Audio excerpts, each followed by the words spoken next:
अंकसपुर नामक एक गांव में था एक आदमी चंपकलाल सेठ, जो सोने का कारोबार चलाता था। गांव में हर कोई चंपकलाल के पास अपना सोना गिरवी रखकर पैसे लिया करते थे। एक दिन लीला नामक एक लड़की, जो एक जाने माने घराने से थी, सेठ जी के पास आई। चंपकलाल जी, मुझे आपसे कुछ जरूरी बात करनी है। पता नहीं इतने अमीर घराने की लड़की मेरे पास क्यों आई? कुछ महत्वपूर्ण बात होगी, ध्यान से सुनना पड़ेगा। बोलिए मेम साहब, क्या बात है? सेठ जी, इस बारे में आपको भी पता है, जब मेरे पिताजी जीवित थे, आपको पता है ना, हमारी जिंदगी कितनी अच्छी थी। पर अभी हमारी परिस्थिति कुछ ठीक नहीं है, इसीलिए आपसे मदद मांगने आई हूँ। मैं आपकी जरूर मदद करूँगा, बोलिए।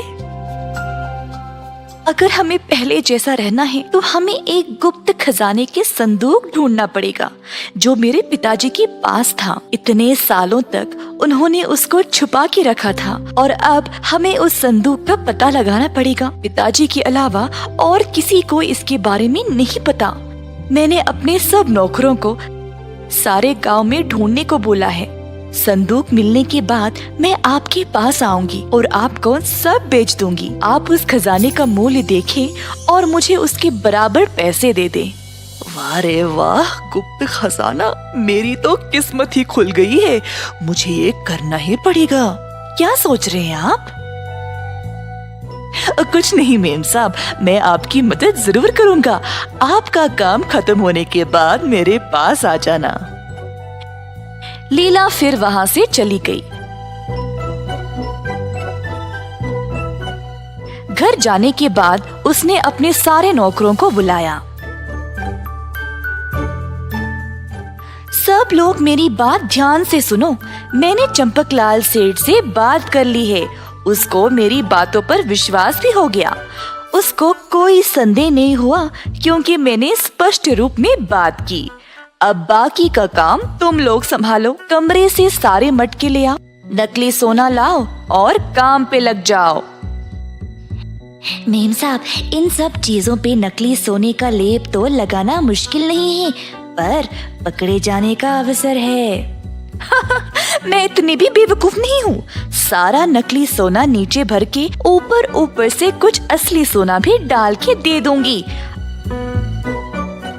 अब अगर कुछ चाहिए तो थोड़ा सा निवेश भी तो करना पड़ेगा ना। ठीक है मेम साहब, आप जैसा कहे हम वैसा ही करेंगे। और बस इतना ही नहीं, सारी चीजें असली सोने की तरह चमकनी चाहिए। सबने लीला की बात मानी और काम पे लग गए। लीला अपनी योजना के अनुसार काम करवा रही थी और इसी दौरान चंपकलाल ने ये खुशखबरी अपनी पत्नी को बोला कि जल्द उसको ढेर सारा खजाना मिलने वाला है। 3 दिन के बाद लीला खजाना लेकर चंपकलाल के पास गई। चंपकलाल जी, हमारे घर में एक कुआं है। मेरे पिताजी ने सारा खजाना वहीं पे रखा था। ये देखिए। लीला ने ढांपे हुए कपड़े को हटाया और चंपकलाल को सारा खजाना दिखाया। चंपकलाल भी इतना खजाना देखकर खुश हो गया।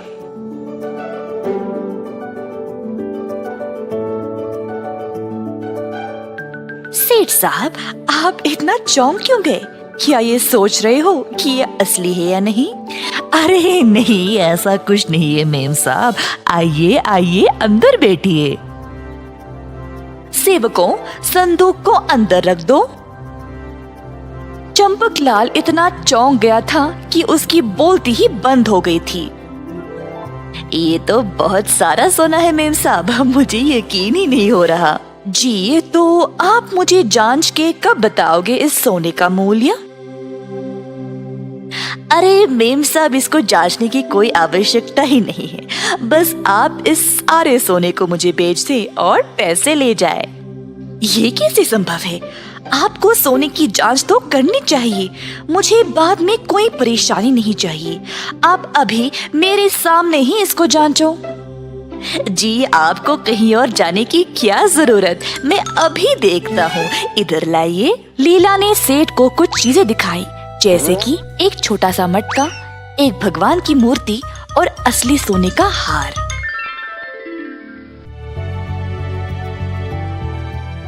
ये काफी है जांचने के लिए, या और दिखाऊं? अरे नहीं मेम साहब, इतना ठीक है। और मैं आप पे भरोसा नहीं करूँगा तो और किस पे करूँगा, है ना? चंपकलाल ने बाकी के खजाने को जांचा नहीं और लीला को पैसे दे दिए। लीला ने तुरंत पैसे लिए और वहाँ से चली गई। चंपकलाल को लीला पर पूरा यकीन था और उसको सारे सोने का बराबर पैसा दे दिया।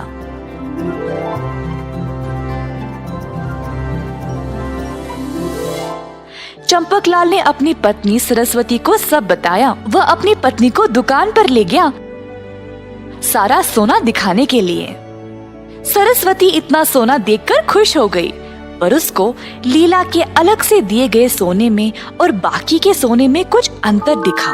अब सरस्वती को शक होने लगा।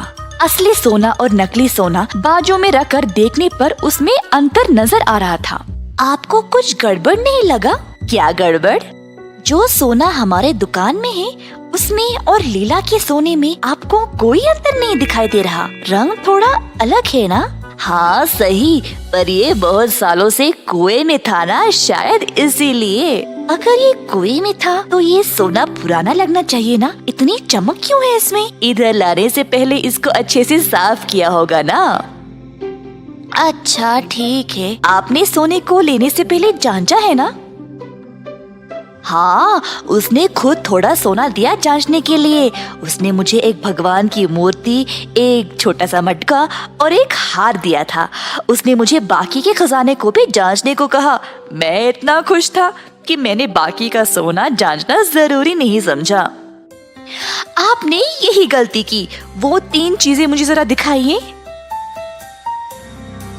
चंपकलाल ने लीला के अलग से दिए हुए 3 चीजों को लाया।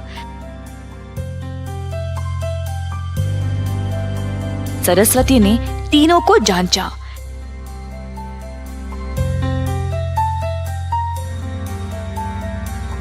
जैसे चंपकलाल ने कहा था, ये 3 असली सोने के थे। लेकिन जब सरस्वती ने बाकी के खजाने को जांचा तो सब कुछ नकली निकला। देखा, उसने आपको ठगाया है। किसी पर भी इतनी आसानी से विश्वास नहीं करना चाहिए।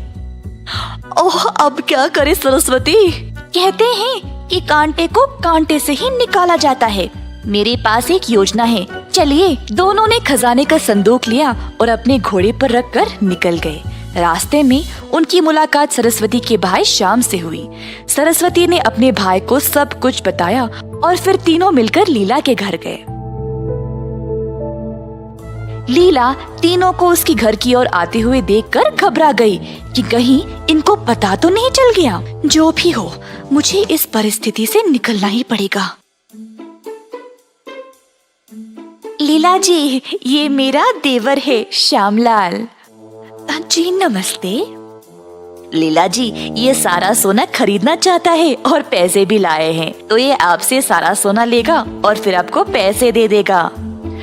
अच्छा, तो आप चाहते हो कि मैं आपको आपके पैसे वापस कर दूं और श्यामलाल मुझे पैसे देगा, है ना? ठीक ठीक। लीला ने सारे पैसे चंपकलाल को वापस कर दिया। उन्होंने लीला को सोना वापस किया और पैसे लेकर तुरंत वहाँ से चले गए। श्यामलाल जी, आप ये सारा सोना ले लो और मुझे पैसे दे दो। हाँ जी जरूर, मैं आपको दे दूंगा, पर पहले मैं इन सब को जांच लूं और फिर मैं आपको केवल असली सोने का पैसा दूंगा।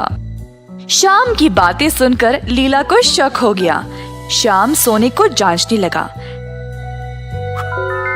सिर्फ वो 3 चीजें असली थे और बाकी के। इसी दौरान चंपकलाल ने ग्राम प्रधान को लेकर लीला के घर आ पहुंचा। उसने सबको बताया कि कैसे लीला ने उसको धोखा दिया और श्यामलाल ने भी गवाही दी और सबूत भी दिखाया। अंत में लीला को अपने कर्मों के लिए दंड दिया गया।